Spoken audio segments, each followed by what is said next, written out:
Outside a wrecked coffee shop in southern Baghdad, funeral banners display the names of 10 young people killed in a recent bomb attack.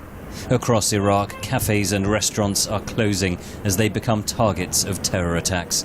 Former regulars at the cafe mourn the loss of their friends and of normal life. We used to meet here to chat and laugh. Young people as beautiful as flowers were killed on the spot at the same time. Why? What was their guilt? Those are questions being asked by families across Iraq.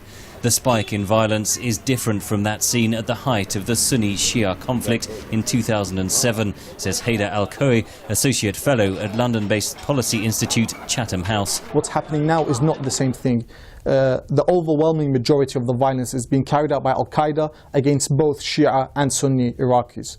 And, says Al-Khoui, the response of the Shia-led government makes the situation worse. Al-Qaeda is operating in Sunni-dominated areas. The Iraqi government's response is sweeping security measures in these areas. That's increasing the resentment ordinary Sunnis, not Al-Qaeda, feel towards the government, and that in itself enables Al-Qaeda to be even stronger.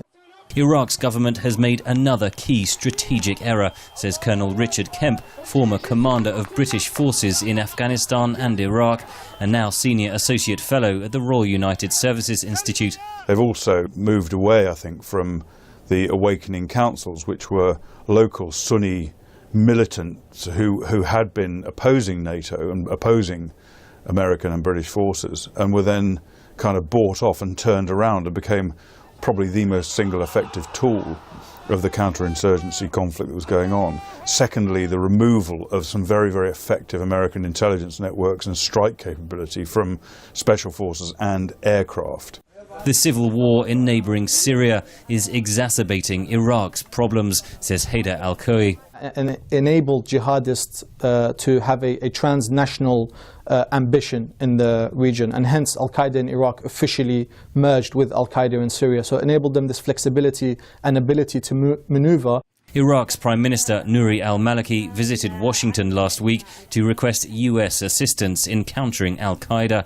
But Iraq's leader must take some responsibility for the political stalemate that has allowed the terror group to regain a foothold, says Colonel Kemp. He spent most of his time in charge of the country, accumulating power to himself and resisting the demands by the Sunnis and the Kurds to decentralise power and actually almost as critically decentralise economic power as well. Iraqi lawmakers have voted through a law paving the way for a general election next April. Officials hope it could shake up the political deadlock and check Iraq's dangerous slide back towards sectarian war. Henry Richwell for VOA News, London.